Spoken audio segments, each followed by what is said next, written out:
Meanwhile, Bryn Lackey writes in the Toronto Sun, more transparency would improve trust in real estate industry. Eliminating blind bidding might help, but it won't solve the biggest problems. It is something that a lot of people are against, the idea that you put in a blind bid. But this is, I think, an attempt to control the owner of the property to the benefit of the people who want to buy it. And I deflect to the person who owns the property. They're the ones with the rights, I think. I mean, if I want to sell my house, I'll sell it any way I want and at any method that I want for any price that I can achieve. I think it's my house. Why would you think any differently if you're the property owner? But joining me now, as he often does on these kinds of topics, the host of Simply Real Estate, Sundays at noon on News Talk 1010, Todd C. Slater. Good morning.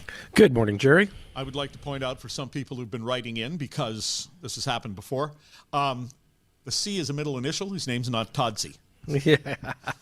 All right. You got it. Okay. What's your initial response to this argument being made in the Sun? You know, I understand that people are getting frustrated, but here's the problem, and this is always going to be the problem, is that, you know, and you can't blame the agent, you can't really blame the home seller. They just want the most for their home that they can get. They're entitled to it. You know, there's nothing wrong with it. The problem that happens, though, is that to get there, a lot of people are doing the, you know, list it for a much, much lower price. And this is where the confusion happens, because then you get a lot of people interested. They jump on it saying, well, maybe it will only go 200,000 over asking as opposed to 400,000 over asking. So it's not actually indicative of the market. And this is where the problem happens, is that you get so many people piling on. And then when you find out there's 30 offers, you know, this person outbid this person, you know, what is the solution? You know, the auction process isn't going to work because everybody gets all bent out of shape. They're looking at the guy beside them saying, I'm going to beat you. So what if we did an open forum where we actually had, let's say, an app, or we turned around and did by Zoom, everybody turns around and they start putting their offer. It's not going to slow the process down. If you know the guy beside you is going to bid 1.9 million and you might get it for 1.925, guess what you're going to do? You're going to put in 1.925. This is the thing. As I've said to you many, many times, Jerry, you and I talk about it all the time. You know, you got low interest rates. You have no inventory. I mean, the inventory is historically low. People are going to have to suck it up and realize this is just part of what is happening to this marketplace. And to control it, try to get realtors to control it, it's not going to happen. All right. Well, Bryn Lackey in this column in the Toronto Sun, which is headlined More Transparency, does point out that it wouldn't necessarily change the equation in terms of what people are paying for properties, because they're going to pay what they're going to pay. What might happen sometimes, though, Todd, let me see if you agree with this, is that let's say the house is going at the $1 million level. And if you stand there in an auction and you were willing to pay 1.3, but nobody else was willing to go that high, then you would never get to 1.3. But in a blind process, you might just say, I'm going 1.3 and blowing everybody out of the water. Yeah, you know, and that's an interesting point. And you get that with, you know, the closed bidding process. You'll get that in an auction, but it may not go up to the top. But you can be darn sure if somebody's getting involved in an auction, there's going to be more than one player. And then you've got the heat that comes around. Like, you may actually have to pay more in an auction process. And this is why they don't want to, you know, really follow Australia, because right now they are having that problem, is that, you know, they've got a hot market. It's funny how we think that we are the center of the universe and that the Toronto real estate is the highest real estate in the world and nobody has to go into multiple offers like we do. It's all throughout the United States. It's all through other countries. So, you know what? It's indicative of the marketplace where overall there is an inventory shortage in the world of real estate. Now, is it the same situation in Vancouver, Montreal? Well, you know, we do have that. We did have quite a bit of the process right now because those two markets are hot as well. You know, Vancouver was one of the leaders. In fact, back in 2016, Vancouver, you couldn't even sneeze to get a breath before a house was listed and sold. Like, literally, they sold on the spot. Now, you've got the same thing with Montreal. Montreal had turned around because they weren't pushing against foreign buyers. They were turning around, and all of a sudden their market has gone through the roof. When you have desirable marketplaces to live in, people want to live there. And and they don't care sometimes what it costs. So this is the thing. You can blame some of the other buyers for the problem. And, I don't want to put it on the purchasers, but quite frankly, they're the ones who are fueling the fire just as much as the seller trying to get the highest price. Sure. Here's something that I think makes sense in Bryn Lackey's column in The Sun. If you ask me, low interest rates coupled with lending policies that encourage pulling equity out of existing homes to fund second investment properties are having much more of an impact on prices. No, you know what? I'm not going to agree with him there when it comes down to the secondary properties. And I know everybody's going to jump on me because they know I'm an investor.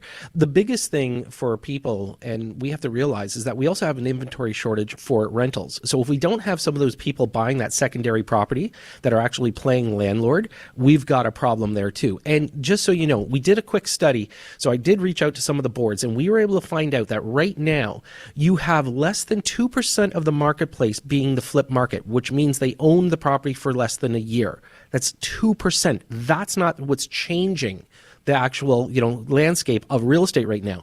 What we have is just a mass inventory shortage. And look, we've got some pressure. We're going to see interest rates go up. You may see it stall out a little. Now, you're still going to have people buying, but I think it may take some heat out of the market.